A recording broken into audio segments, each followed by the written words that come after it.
Pode ir. Boa tarde. Boa tarde. Sejam todos bem-vindos à Casa de Dr. Bezerra de Menezes.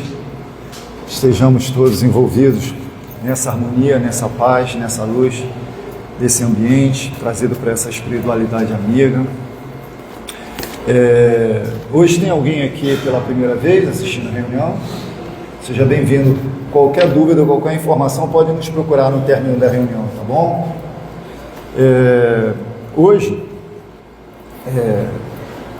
nós, primeiramente agradecendo aqui a presença do nosso companheiro, do nosso amigo Alcides, e que nos falará hoje do tema Os Tempos São Chegados. Vamos fazer o nosso preparo do livro de Francisco Cândido Xavier, pelo Espírito de Emmanuel, Pronto Socorro.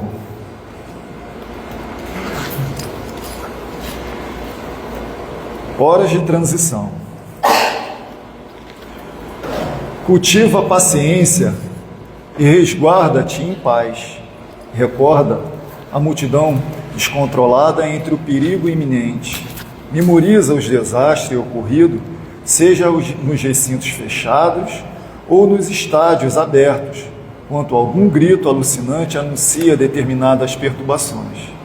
Grupos amedrontados se entrechocam por vezes a se ferirem ou a se massacrarem mutuamente.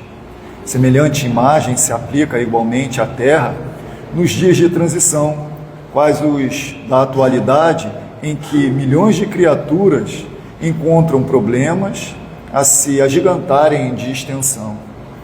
O mundo, nesses eventos, lembra efetivamente um anfiteatro de proporções imensas, no qual vastas multidões sofrem a pressão de acontecimentos cruéis.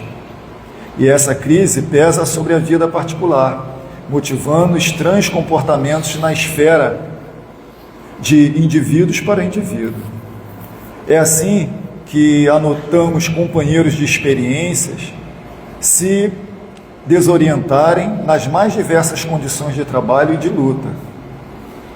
Esse exige a desvinculação apressada de compromissos que abraçou voluntariamente, pouco lhe importando as lágrimas daqueles que se estorcegam de dor, em se observando lesados nos sentimentos mais caros.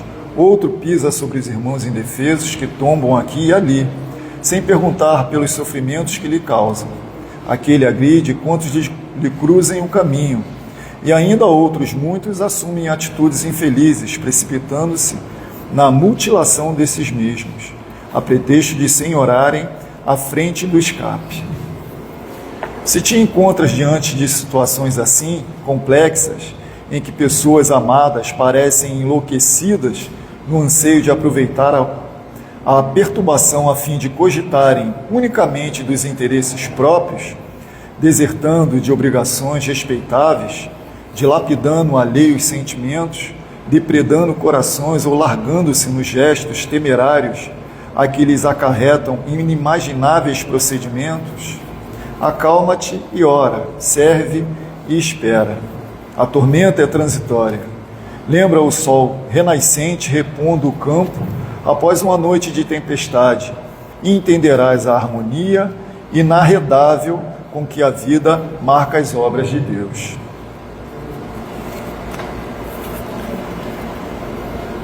Bem, meus irmãos, vamos elevar o nosso pensamento e agradecer a Deus por essa oportunidade de estarmos aqui reunidos nessa tarde de sábado, recebendo essa luz, essa paz, essa harmonia, as informações, essa palestra do nosso amigo Alcides, que vem passar para todos nós aqui.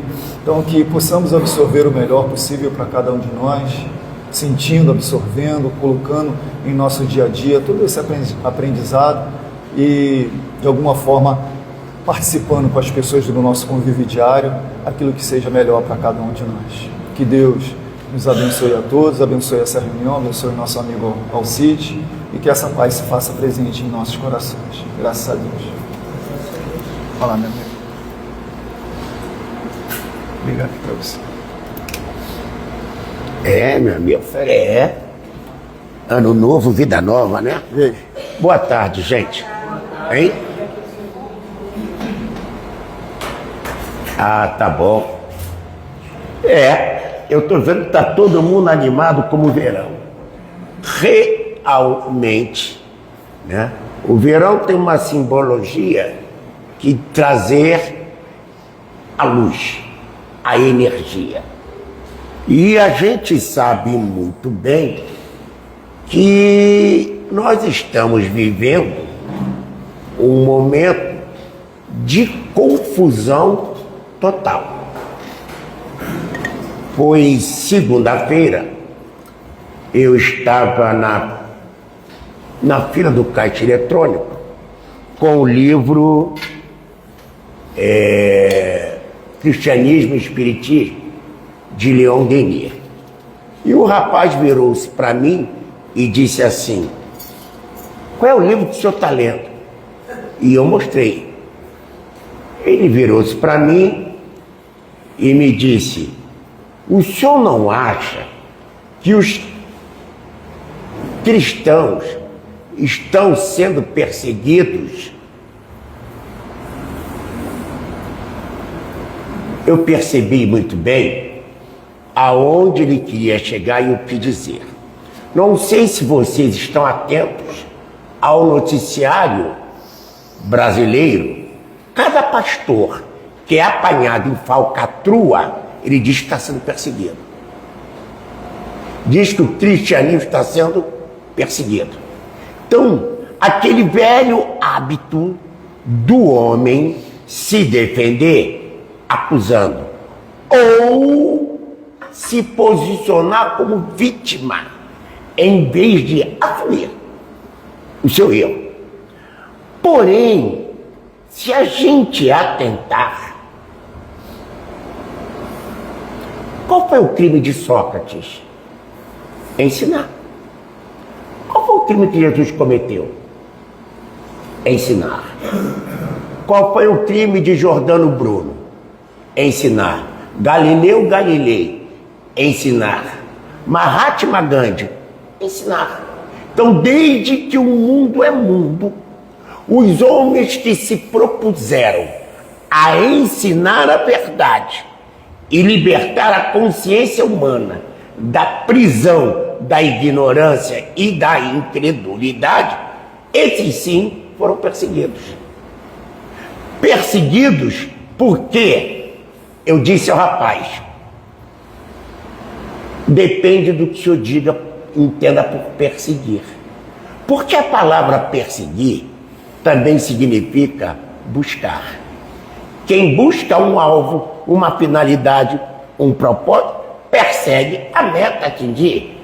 Estou vendo aqui muita gente da nossa juventude. Lembra aquela belíssima canção do Taiguara que dizia: eu desisto, não existe essa manhã que eu perseguia. Ou seja, a manhã que eu buscava. Então a palavra perseguir significa também buscar. E não tão somente maltratar. Então, quando Paulo, a caminho de Damasco, Jesus pergunta: Saulo, por que me persegues? Ele estava querendo dizer que Saulo estava maltratando ele. Havia uma busca. Saulo estava indo em busca de prender Ananias, a quem ele acusava de ser responsável pelo fim do seu romance com Abigail, irmã de Estevão, a quem ele mandou apedrejar.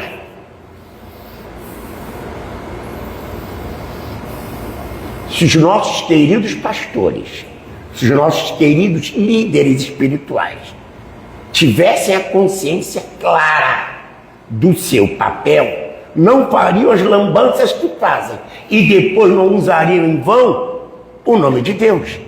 Porque se nós atentarmos, Sócrates foi morto em nome de Deus. Jesus também foi morto em nome de Deus. a Inquisição matou em nome de Deus. Então você percebe que ao longo da vida e em todos os tempos existiram homens que vieram realmente a ensinar a verdade. E por contrariarem interesses imediatistas, foram mortos, alguns até apagados da história.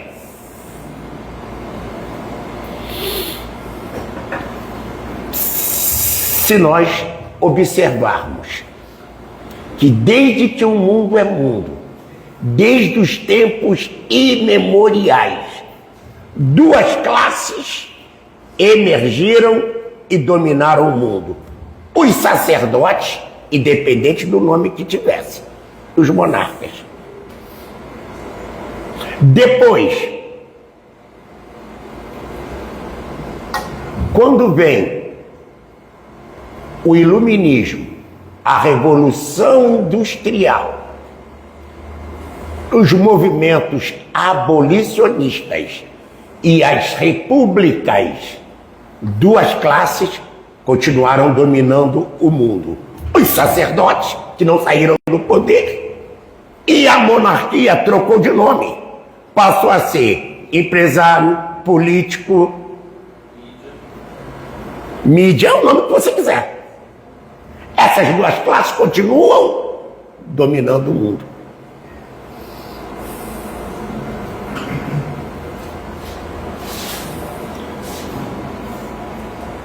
Uma vez, eu estava dando aula e o menino azucrinando a aula.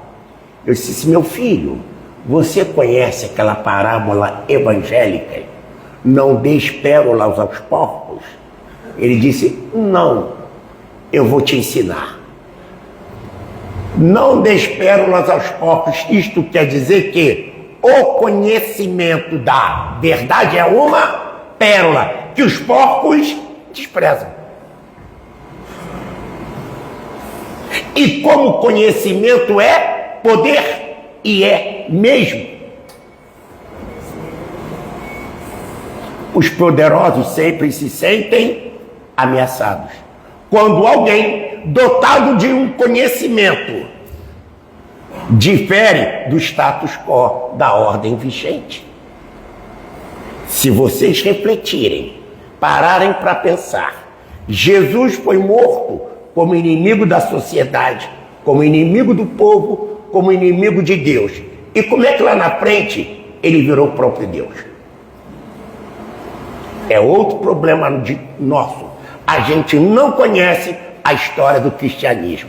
A gente conhece aquilo que as igrejas ensinam, mas não a história do cristianismo. Por exemplo, alguns já devem ter visto em alguma leitura que o cristianismo foi verdadeiro até o século III. Por quê? Vamos lá. Buda criou o budismo? Não. Jesus criou o cristianismo? Não. O que acontece quando um líder espiritual, um avatar, um mestre, um guia, não importa o nome, apresenta seus ensinos depois da partida do mestre, os seus seguidores, para institucionalizarem aquele ensino, criam as hierarquias para sistematizar o ensino. Enquanto Jesus esteve aqui, existiu padre? Não. Bispo? Não. Papa? Não. E ainda tem gente que diz que Pedro é o primeiro papa, pelo amor de Deus. A gente precisa acordar e definitivamente buscar a verdade cristã. Porque o que nós conhecemos como cristianismo é uma farsa. É aquilo que a igreja impõe como verdade. Vai estudar o Concílio de Nicéia. O Concílio de Nicéia proposto por Constantino. Constantino tinha um problema muito sério. A mãe dele era cristã. Se ele não desse liberdade de culto aos cristãos, ele teria que matar a mãe, como fez Nero. Então, astuto. Qual é o político que não é astuto? Qual é o político que não é matreiro? Todos nós conhecemos a história da bica d'água e do santinho. Todo político diz que crê em Deus. Mas as ações mostram Deus dentro deles? Não.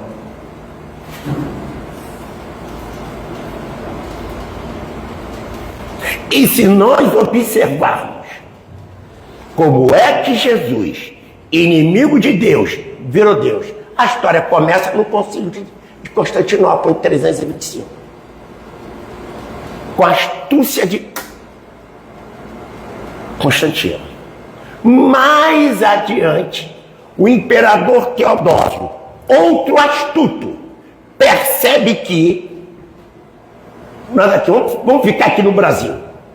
O Brasil tem uma diversidade de sotaques.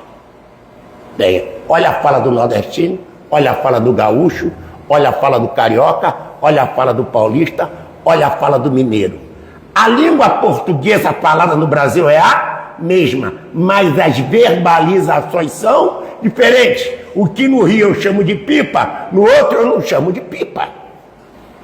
Então, essa diversidade linguística ou diversidade de sotaques também existia no mundo do Oriente naquele tempo.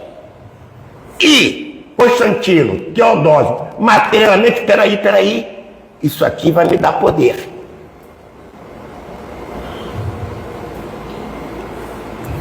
Qual foi o intuito das viagens e das epístolas de Paulo?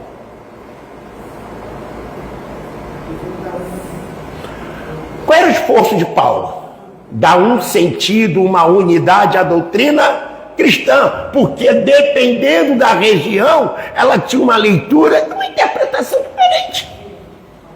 Então ele, com aquelas epístolas, com suas viagens, ele pretendeu dar um padrão, uma unidade.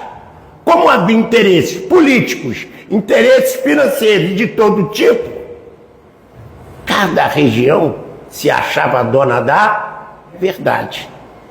Aí Constantino, opa, peraí, isso dá caldo. No Concílio de Constantinopla, ele determina que o cânone cristão passa a ser o cânone romano. Reparem, nós hoje não somos obrigados a falar inglês. Você vai mexer no seu celular, que tem um termo lá, inglês. Você liga a televisão, o que você está ouvindo? Inglês. Qual é a língua do país que domina o mundo? Como é que o romano falava latim, dominando o mundo, ia fazer culto religioso em grego? Então eles chamaram São Jerônimo, vamos fazer a Vulgata. Vamos criar uma unidade. E tudo passa a ser em latim. A língua do povo dominante. Por isso que durante muitos anos, a missa foi o quê? Latim. Porque você não podia falar como é que o romano dominante ia ter que estudar grego. Não, o grego tem que aprender esse latim. Como hoje a gente é obrigado a aprender inglês. Pois bem, essas coisas são feitas na base da amizade? Não. É na base do... Perdão, esqueci de botar no silencioso. Ai, meu Deus do céu. Ai, Alcide, você esqueceu de botar no silencioso. Logo eu, palestrante.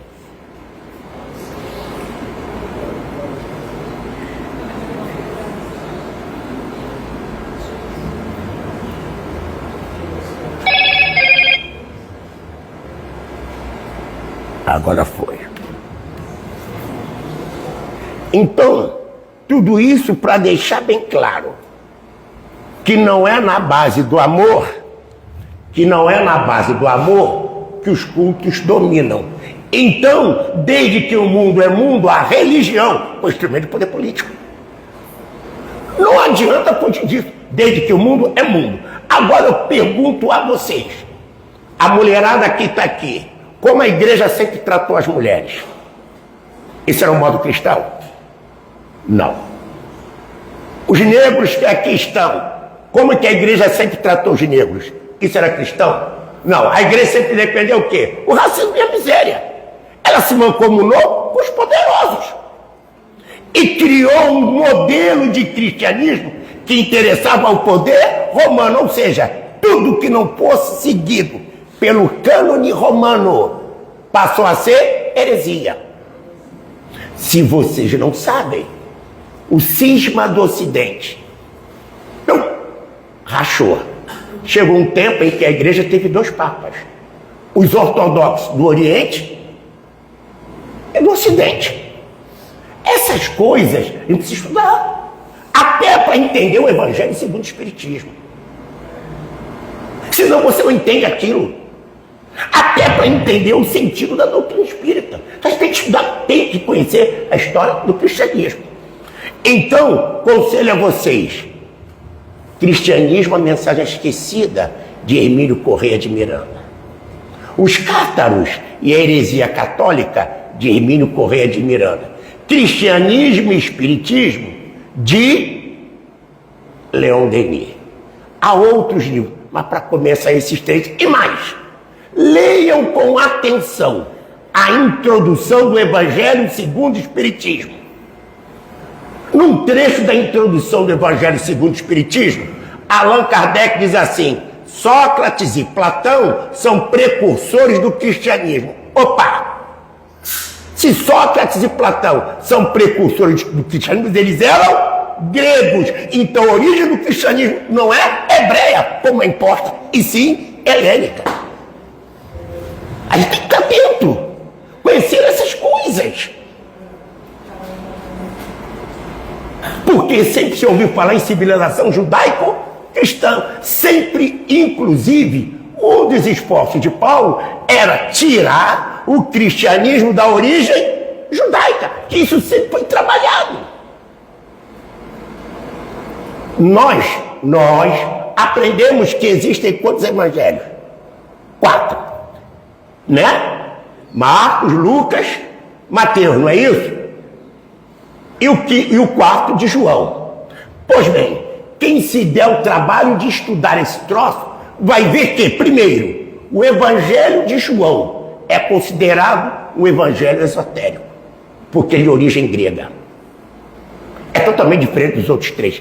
Inclusive, o Evangelho de Lucas, Marcos e Mateus são chamados de evangelhos sinóticos, semelhantes.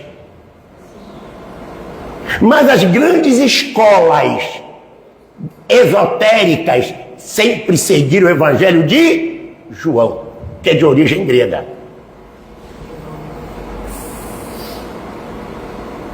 Então esse esforço desmedido de fazer do cristianismo inclusive, vocês observem que o Evangelho de João não quer nem saber de Antigo Testamento.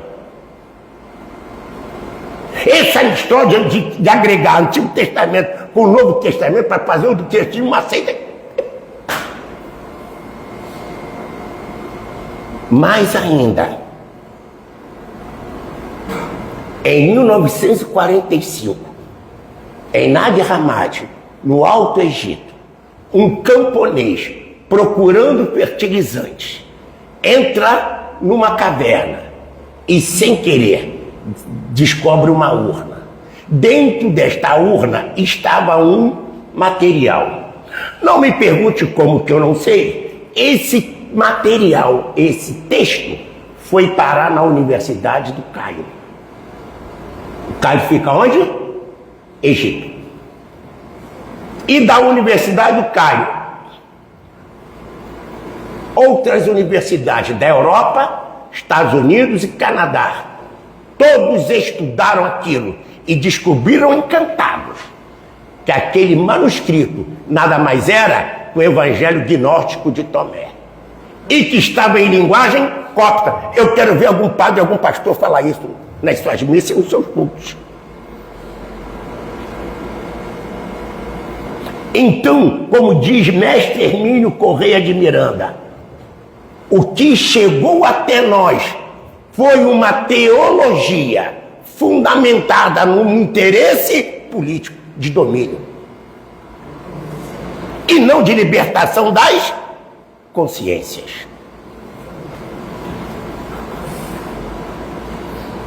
Com isso, você dirá assim, e são chegados tempos? Que tempos que são chegados? Pelo amor de Deus, gente, olha só. Aí, ó, pega lá, 1914, Primeira Guerra Mundial. Quem viveu a Primeira Guerra Mundial disse que era o quê? O fim do mundo. Eram chegados tempos. Mas veio a gripe espanhola, não veio também? Veio. Quem pegou isso disse que era o fim do mundo. Quando a Bolsa de Nova York quebrou em 1929, também se disse que era o fim do mundo. Segunda Guerra Mundial também é o fim do mundo. Então nós, seres humanos, quando é que o mundo não viveu em crise, gente? O mundo já começou em crise. Então os tempos sempre foram chegados. Que tempos que foram chegados? O tempo do despertar. Por exemplo, André Luiz, como é que ele deu entrada do outro lado? Ele não foi para o umbral? Olha o que ele é hoje. Olha o que ele é hoje. O que acontece para ele, para André Luiz? Já foi feita a transição. Dona Ivone do Amaral Pereira, depois de vários suicídios, veio para o Brasil. Olha o que ela hoje. Para ela já foi feita a transição. Transitar de um estado de consciência para um outro. Isso é transição. E não esse sentido apocalíptico de fim do mundo, de tragédia, de desgraça, que os espíritos também estão comprando essas brigas, porque o espírito está se tornando quase que um evangelista também. Nós, espíritos, precisamos acordar, sair, tirar esse igrejismo que a gente trouxe lá de trás e criar uma alma nova, gente. Essa história de tempo chegado, já pô, transição planetária, na transição planetária, o espírito está fazendo a transição planetária, um apocalipse católico.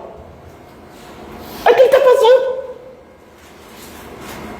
Quem viveu a peste negra na Europa disse que era o quê? Fim do mundo. Quem lutou contra a Inquisição também disse que era o quê? Fim do mundo. Então as crises sempre existiram como chamamento para a busca da verdade. Porque, gente, o que me importa saber se a Terra, planeta de prova e expiação, preste bem atenção, se a Terra é um planeta de prova e expiação, ela é um planeta de dor e sofrimento? Não, é um planeta de prova e expiação. A dor e o sofrimento somos nós que criamos. Como encaramos as provas que passamos? Como encaramos as expiações que passamos? Isso me traz o sofrimento. O sofrimento não é inerente ou criação divina, mas reflexo de nossa consciência. Então, transição é consciência. Quando Nicodemos encontra Jesus, vê se ele não mudou, vê se ele não se tornou para outra pessoa. Para ele foi transição. Quando Zaqueu não se tornou uma nova pessoa, para ele foi o quê? Transição. Então a transição planetária, eu que estabeleço. Quando a minha consciência desperta para o objetivo da vida. E não nessa bobagem colossal. Eu quero ir para o nosso lar. Você vai para onde Deus determinar, rapaz. Não é você que vai escolher. É você. Eu quero ir para o nosso lar. Eu quero ir para onde Deus te mandar, é o melhor lugar para você. Como cantou Gilberto Gil, não é isso, Paulão? O melhor lugar do mundo é aqui e agora. Porque é aqui e agora que eu vou moldando o meu destino, o meu caminho. Eu vejo muita gente falar dos tempos de agora. Os tempos de agora são maravilhosos.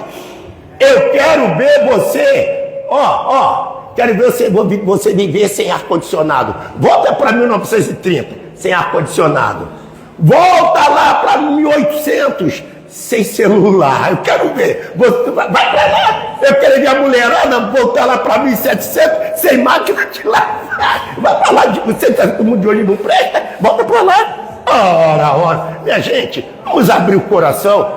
Hoje é o melhor tempo de vida.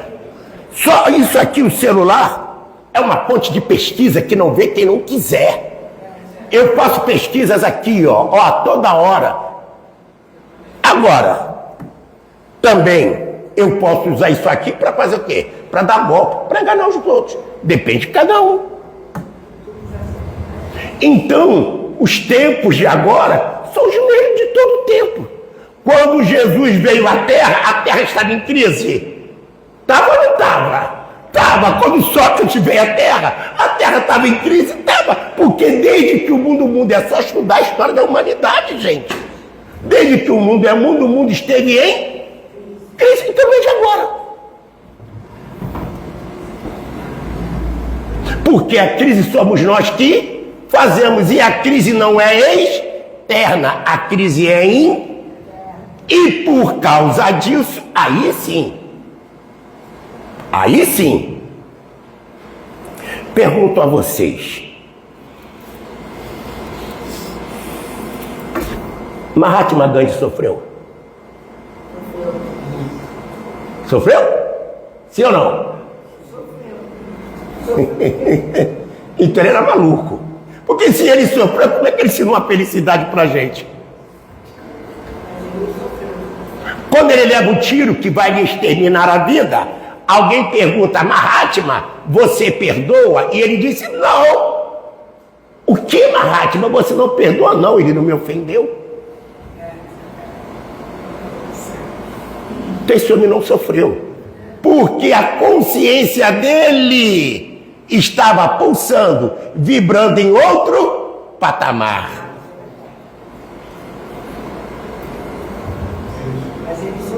Agora vamos nós aqui. O meu querido amigo, meu irmãozinho, que é pastor, ele insiste em me dizer o seguinte. Veja bem, olha só. A Igreja Católica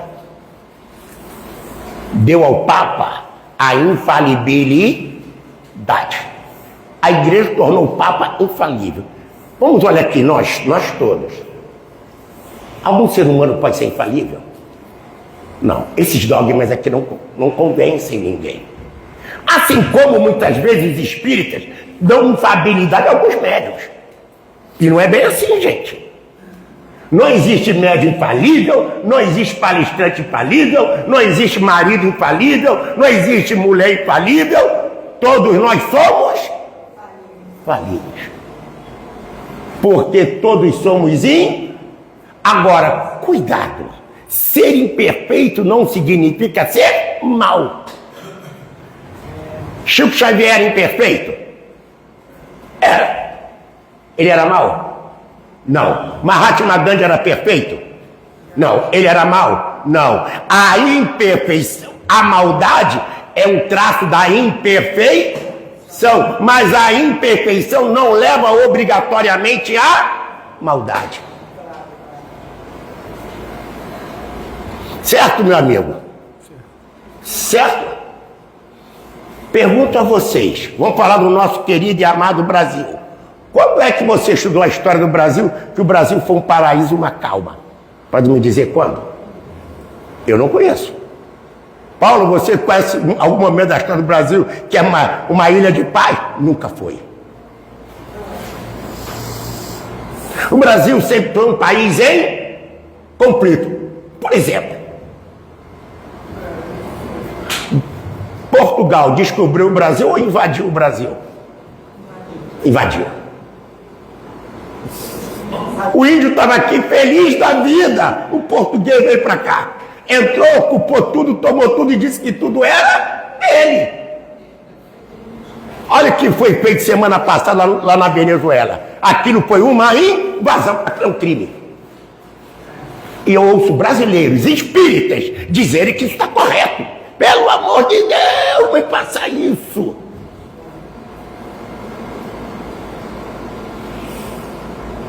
Independente disso, gente, não estamos aqui para defender direita ou esquerda. Mas Jesus mandou orar pelos inimigos. Eu ouço gente pedindo para o Trump invadir o Brasil e prender o Lula mesmo. Isso não é espiritismo, gente. Isso é fanatismo político. Isso não é espiritismo. O espírita não vai endossar qualquer violência a qualquer pretexto, gente. Então, de novo, vamos repetir. São chegados os tempos. O que é o tempo? O que é o tempo? Quem estudou um pouco de física, de química, quem estudou engenharia, sabe que tempo não tem definição. O tempo não tem definição. É uma grandeza adimensional. E qual é o grande mérito da doutrina espírita? Mostrar que a vida é um evento multidimensional, multidisciplinar e atemporal. Esse é o grande mérito da doutrina espírita. Por exemplo, se eu resolver estudar a fala tem aspectos biológicos? Tem. Tem aspectos físicos? Tem aspectos químicos? Tem aspectos psicológicos? Tá vendo como tem mais de uma disciplina num único evento? Então a vida é multidisciplinar e multidimensional. Nós aprendemos largura, comprimento, altura, que nós definimos como espaço. E a isso foi atrelado o tempo, porque eu me desloco no tempo e no espaço. Porém,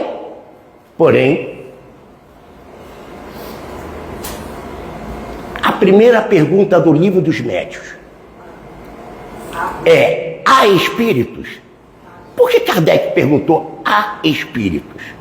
Esse há no sentido do verbo haver, sentido de existir. Porque os espíritos, durante algum tempo, foram chamados de deuses. E ele está provando por A mais B que os espíritos são seres humanos como qualquer um de nós. Precisamos tirar a visão materialista da vida. Tanto que nós espíritas ainda costumamos dizer que quem morreu, quem deixou o corpo físico morreu. Não, ele nasceu para o mundo espiritual. Nós é que estamos mortos na matéria. Então os tempos chegados são os tempos do acordar, do despertar da consciência para a grandeza da vida. Essa vida que nos convida à alegria, que nos convida à felicidade. Todos nós queríamos ganhar a Mega Sena da virada, não queríamos? Queríamos. Não ganhamos. A vida deixou de se desistir por causa disso? Ficamos tristes por causa disso? A vida deixou de ter sentido por causa disso? Por quê? Qual é o sentido da vida?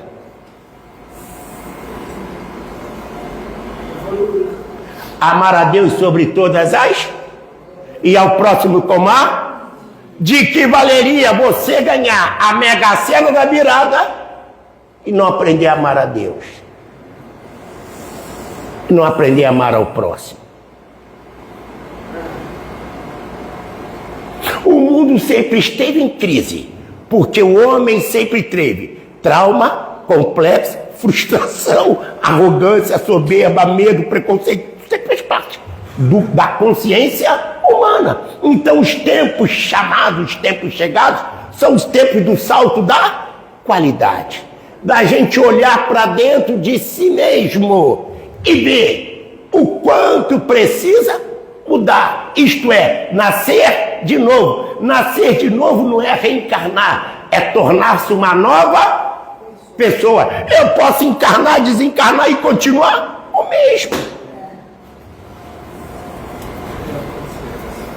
Porque quando eu evoluo, quando eu me torno uma nova pessoa, eu superei meus traumas, meus complexos, minhas frustrações, me liberei da mágoa, me liberei do medo. Pergunto a você, Jesus teve medo? Não. Sócrates teve medo? Não. Se dê o trabalho de ler a Apologia de Sócrates, dá vontade de ficar no lugar dele. Mas só que a gente não tem equilíbrio moral para isso. Então, os tempos chegados, para Dona Ivone do Amaral Pereira, o grande escritor Mário de Andrade escreveu um belíssimo livro, cujo título era Amar, Verbo Transitivo. Genial livro. Amar, verbo intransitivo. Amar, verbo intransitivo. Por quê? O verbo transitivo, gente, calma, eu sou professor de química, né? Estou me metendo na área da seara alheia, mas é necessário. O verbo transitivo precisa de um complemento para dar sentido à frase. O verbo intransitivo não precisa de... Então, o que ele está querendo dizer? Que quem ama, ama, e pronto. Que o amor é incondicional. A genialidade do escritor. Certo, minha gente? Pergunto a vocês, se nós soubéssemos amar, haveria mundo em crise? Não. A crise do mundo é o não saber amar. Não é verdade? Porque se nós soubéssemos amar, não haveria filho sem pai, mulher sem marido e essas coisas todas. Se nós soubéssemos amar, o feminicídio horroroso, pavoroso, não estava aí, gente. É só perguntar, mulherada, machismo dói? Dói. Machismo não dói? Dói. Machismo não dói? Dói qualquer preconceito? Machuca. O racismo também dói. Então o espírita não pode ser machista, não pode ser racista. Não pode, que eu disse. Quando eu digo dizer, não deve. Porque tem espírito racista? Tem. Tem espírito machista? Tem espírita? Tem. Vestir capa não dá essência. A grande diferença é a forma e a essência. Então, os tempos são chegados? Que tempos? Os tempos sempre foram chegados. O tempo de aprender a amar. Os tempos de aprender a viver. Sempre foi tempo de amar e viver. E as crises sempre foram frutos do desamor.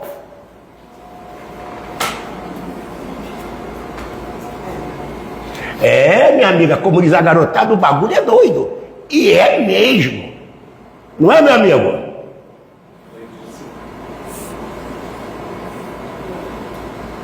Alguém quer fazer alguma perguntinha ingênua? Não faz pergunta difícil que eu não saiba responder. Professor, dá licença. Mahatma Gandhi sofreu muito, porque ele viu o povo exterminado pelos ingleses. Ele sofreu muito. Eu não diria que ele sofreu, eu diria que ele foi solidário.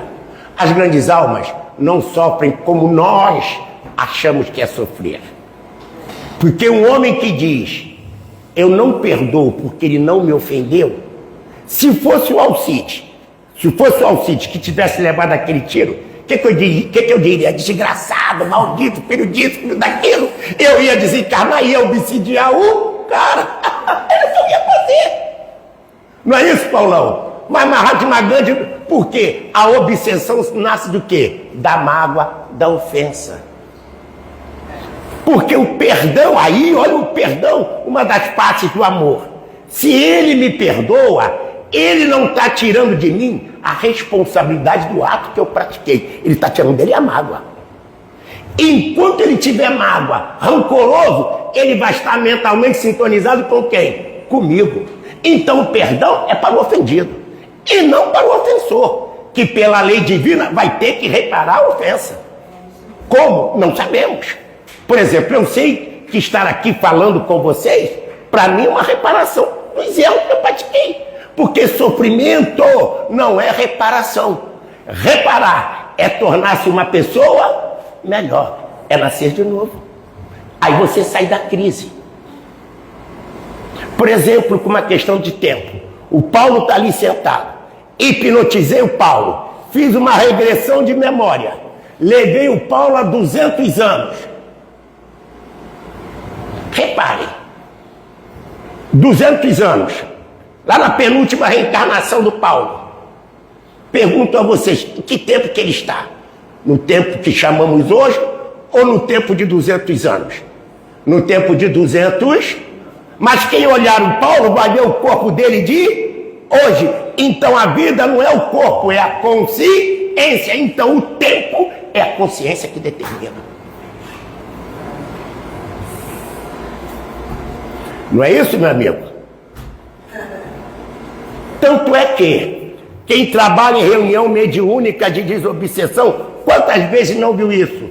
Toca no chakra frontal. Vamos voltar no tempo. Inclusive, essa questão do esquecimento. Por que eu preciso esquecer? Porque se eu lembrar, eu vou ficar em sofrimento. Então eu preciso esquecer para não sofrer. Quando eu superar a mágoa, o rancor, a inveja, eu vou lembrar e não vou sofrer. Isso é misericórdia divina.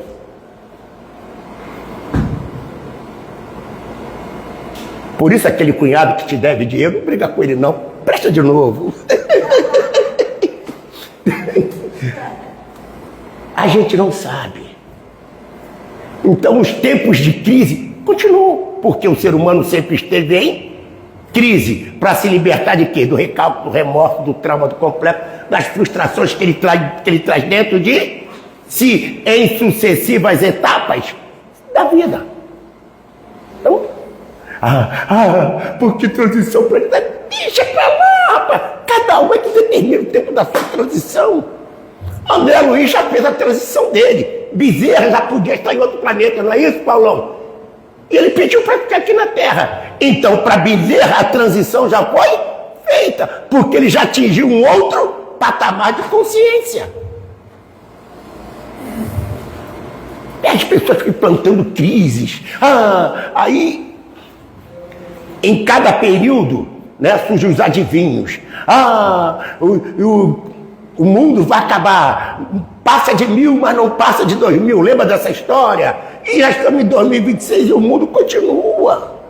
2012. E, gente, vamos parar aqui para pensar. Quantos calendários nós conhecemos? O calendário judeu é o mesmo nosso? O calendário chinês é o mesmo nosso? Não. Inclusive, essa história, esse papo de transição planetária, só existe no Ocidente. No Oriente ninguém fala nisso. Porque o Ocidente vitimizado, preso ainda à ideia, né, do igrejismo, dos tempos apocalípticos, é que fica essa história. A transição é pessoal, íntima, particular, é de cada um. Por exemplo, para Allan Kardec já foi feita a transição? Já. Para Leon Denis, também. E para o Alcide, ele nem começou. Porque o Alcide teve que reencarnar no Brasil. Esse hospício a céu aberto, que é o Brasil. O Brasil é um país maravilhoso. Gente, vocês têm que dar graças que vocês estão encarnados no Brasil, rapaz. Vou fazer uma pergunta a vocês. Eurípides Barçanufo reencarnou no Brasil? Sim, sim. Bezerra de Menezes? Sim. Também. Chico Xavier? Sim. Também. Dona Maria Modesto Cravo? Também. Quem foi Dona Maria Modesto Cravo? Lembra da onde São Bartolomeu? A própria Catarina de Médici. Aonde ele encontrou a sua transição? No Brasil.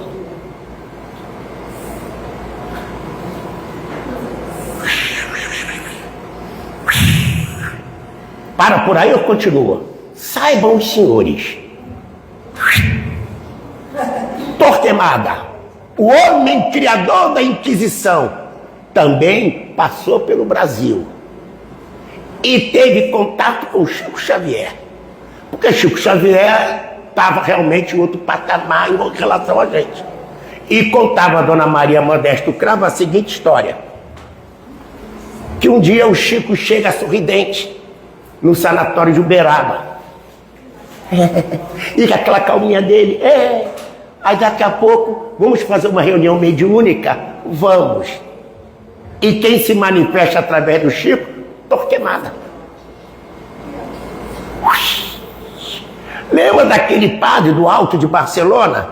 Também reencarnou aonde? No Brasil. Então nós brasileiros viemos de experiências fracassadas no campo da ciência, da política, da filosofia, da religião e da arte. Estamos nesse país chamado Brasil com que intuito? Fazer a nossa transição, sairmos da crise existencial que nós criamos. Porque quem de nós não tem recalque? Quem de nós não tem remorso?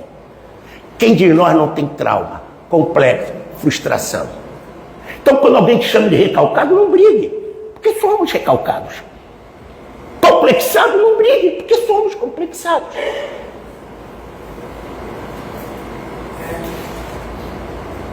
Você está vendo, meu amigo? Mas Deus é tão misericordioso que está colocando agora no cenário da Terra, e em particular no Brasil, um monte de criança autista, um monte de criança com problemas psicológicos. O que isso simboliza? Espíritos com problemas existenciais que estão reencarnando na mão de pais, tios e avós, para que esses pais, esses tios e esses avós, cumprindo o dever diante daquele espírito, se reabilitam e também saiam da crise. Não existe filho problema, existe o filho que a gente não sabe lidar com ele. Professor, aqui seu aluno problema, dê graças a Deus a ele, porque é ele que te vai fazer te libertar.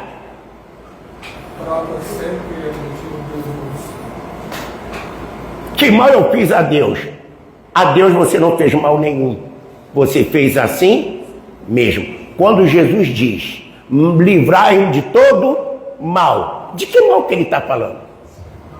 Do ladrão ali da esquina que vai roubar meu carro, meu celular? Não. Do golpista que vai invadir minha conta bancária? Não. É do mal que eu possa fazer a alguém, porque é o único mal que me prejudica. Não é isso, meu amigo?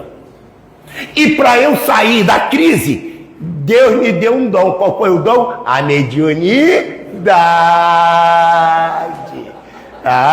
Qual foi o dom? A mediunidade. Que a OMS, lá no CID, Código Internacional de Doenças, está lá escrito: recomenda-se ao médico não confundir mediunidade com esquizofrenia. A própria OMS já reconhece que a mediunidade é um estado alterado de consciência, mas não é patológico. Isso Kardec já tinha dito lá no Livro dos Espíritos. Então, médium, não se queixe, abrace essa causa e leve-a até o fim dos seus dias.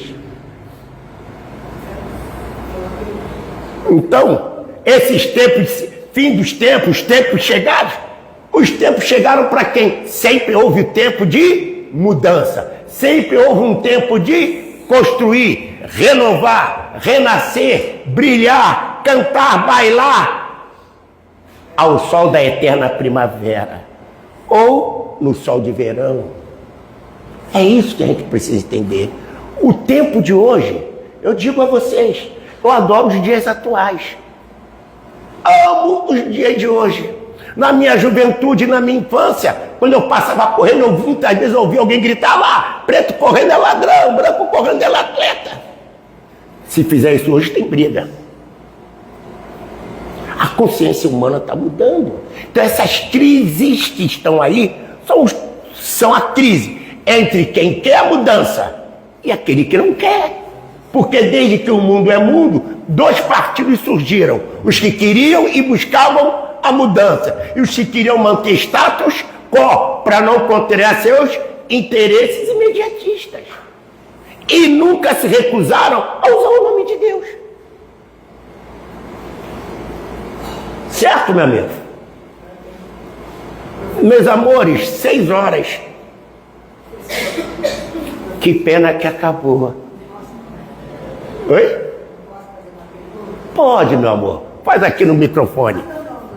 Não. Eu queria saber, porque eu estudo muito Leon Denis e ele fala das vidas circulares. Quer dizer que a gente tem as mesmas experiências? Opa, beleza. Quinta-feira eu fui fazer uma palestra e na palestra tinha um professor de matemática. E ele fez uma pergunta. Eu disse assim, meu amigo, você estudou trigonometria e você ouviu falar em arcos côngruos. Quando eu dou uma volta completa no círculo, eu andei 300 e... Mas se eu der 2 voltas, eu andei 700 e... E se eu der 3 voltas, eu andei 1000 e... São arcos côngruos porque eles têm mesmo início, mesmo fim, mas não são os mesmos. Então os ciclos são diferentes. Isso, você circula, mas não repete, renova. E por que isso? Nós assistimos agora o Ano Novo. Porque o ciclo é fundamental. É fundamental para renovar nossas esperanças. Imagina se não tivesse tido 31 de dezembro. As esperanças seriam as mesmas que temos agora? Não. Deus põe e dispõe. Lembra aquela canção do Milton Nascimento, Coração Distante? Mas renova-se a esperança, nova aurora a cada dia. Há que se cuidar do broto, para que vida nos dê flor e fruto. Coração de estudante, há que se cuidar da vida, há que se cuidar do mundo. É o que nós somos, estudantes, aprendizes. Ninguém é mestre. Mestre só existe um, Jesus. Entendeu? Então, isso aí é fundamental. Por isso que a vida é em ciclo. A natureza, ciclo. Para poder nós enxergarmos a renovação. E muitas vezes a renovação a gente chama de crise. Repare, quantas almas despertaram para a grandeza da vida depois de uma crise? Paulo passou quantos dias? 40 dias no deserto. Francisco de Assis também passou por uma crise, né? E tantos, todos passaram por crise. A crise é bendita, se nós soubermos emergir delas. Mas se nós mantivermos presos no mesmo padrão, a gente não sai da crise. Você está entendendo? Nada, minha filha, não precisa agradecer não, é um prazer tê-la aqui, até porque eu sei que a senhora gosta muito de mim e me respeita. Muito obrigado. Então, meus amores, então, que se dane a crise, bendita é a crise, esquece Apocalipse, esquece, vai tratar de mudar, de nascer de novo e pronto, que está resolvido o problema, não é isso, Paulão? Então, minha gente, um ano novo maravilhoso para todos nós, e que dia 31 de dezembro de 2026, a gente olhe para trás e diga, valeu a pena, valeu a pena. Sou pescador de canção. Gente, um abraço, obrigado. Ai.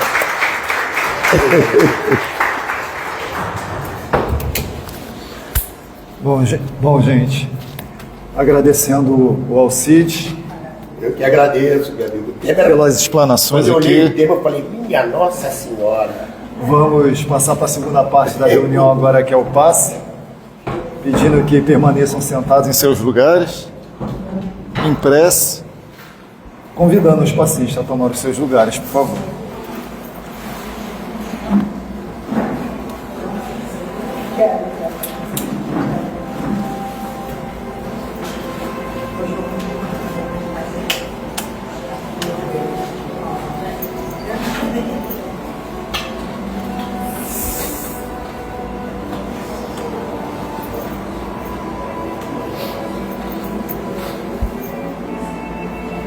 Pensando em Jesus.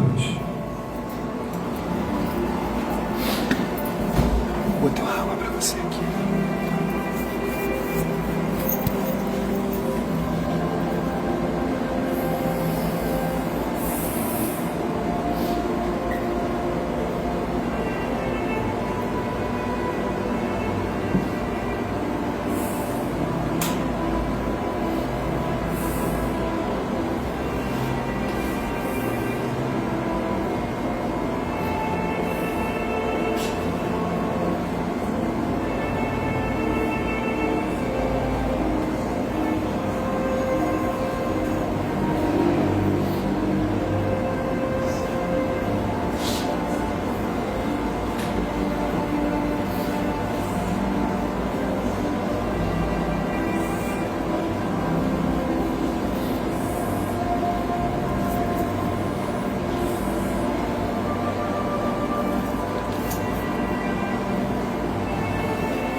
Graças a Deus.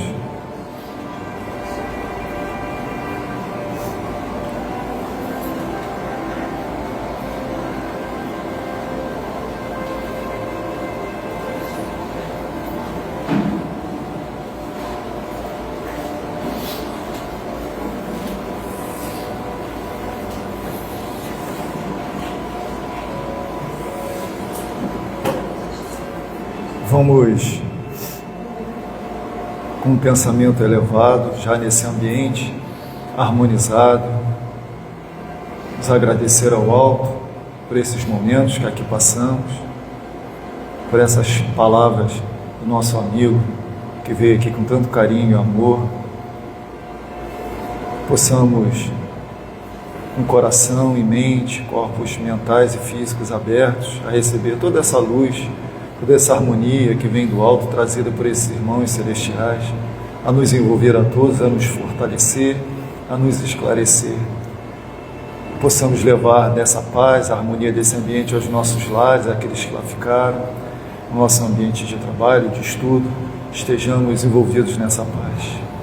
Que o Senhor possa abençoar, Senhor, aqueles nomes ao qual colocamos lá na caixinha de prece, lá fora também, dos irmãos encarnados e desencarnados, que cheguem até eles toda essa luz, os bons pensamentos e sentimentos colocados naqueles papéis.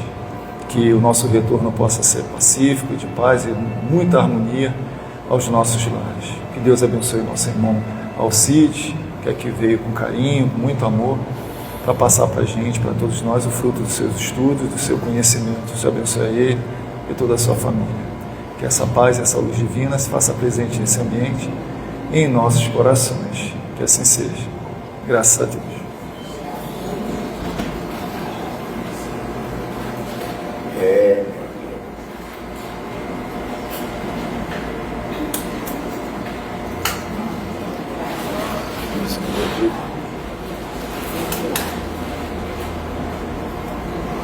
Bom, gente, vamos passar pedindo um minuto a mais da atenção de vocês.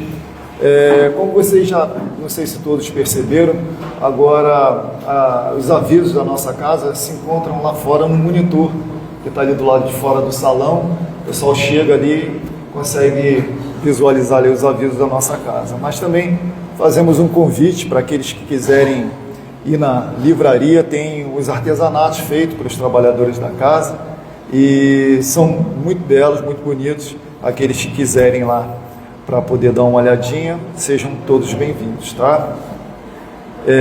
Como sempre fazemos aqui, é um sorteio no término de toda a reunião.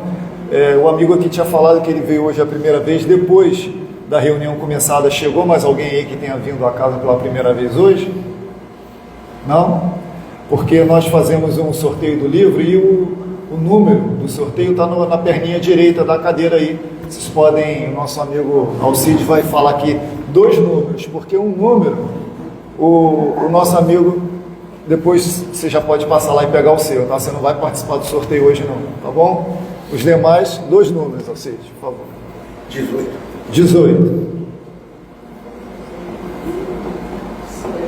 Marinelli. Mais um. Até 99. 24.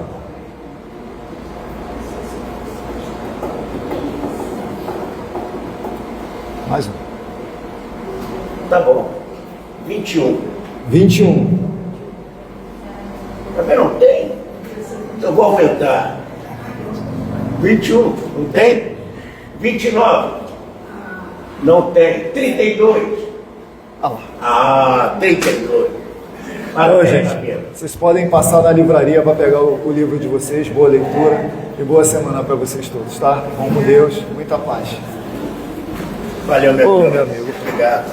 Obrigado pela presença, é sempre um prazer enorme. Pela acolhida sempre, você obrigado. aqui com a gente.